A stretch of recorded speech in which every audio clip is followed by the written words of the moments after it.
Yan, so ito ang gagawin ko na sharp top load automatic washing machine. So, yan. Ang problem niya, pinakamababa lang yung water level niya, 19, pero hindi siya nag-wash. Yan. Mapupuno na siya ng water. Then, pag umabot yan sa overflow, dito sa overflow level, tatapon na sa drain yan. So, ngayon, ito, matapon yung tubig dito. So, alam ko na kaagad ang gagawin dito. So, ayan.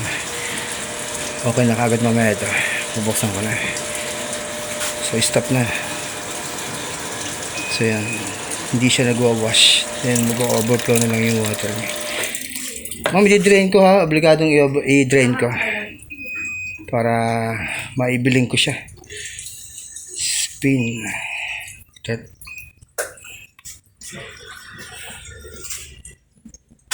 Alam ko na agad ang gagawin ko dyan. Makita ko lang yung trouble symptom niya. Ito pong ganito, kahit yung board nito, kaya kong i-repair to. Yung electronics niyan. Kasi marami ko na-encounter ng ganyan. Hindi magawa na ibang technician. Kaya kong gawin niya. Mom, Ate, what can I do now? I already cleaned up the table. What you can do? Yan. I already told you the schedule. Umikot siya ng spin dry kahit na puno pa siya ng tubig.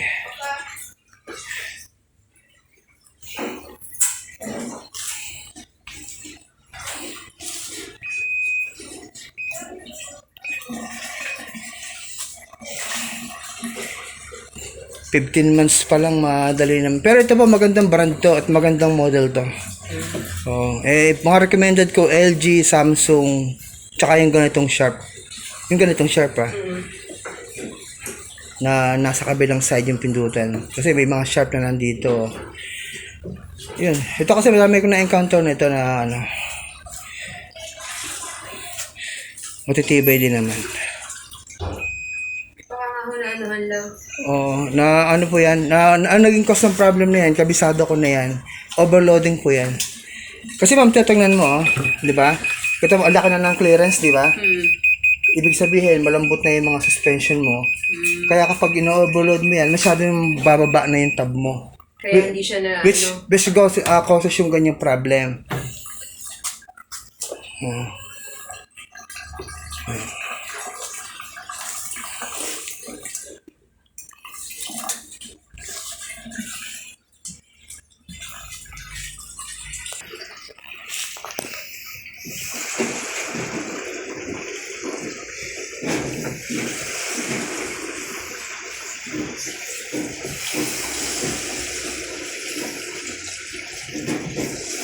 So yan, inuubos ko lang yung tubig niya para maibiling ko at mabuksan. So,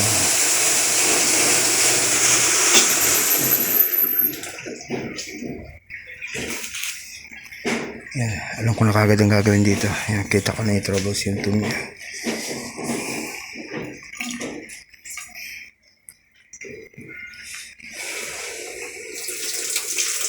Kita mo mama, bumalik siya sa rinse.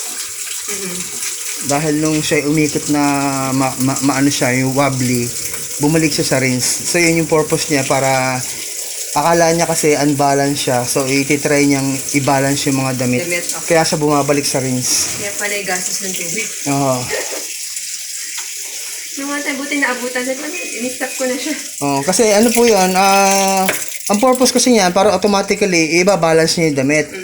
Para hindi siya magiging wobbly sa spin dry. So, pwede nyo i-manual na tulungan siyang ayusin yung damit kapag ganun yung nangyari.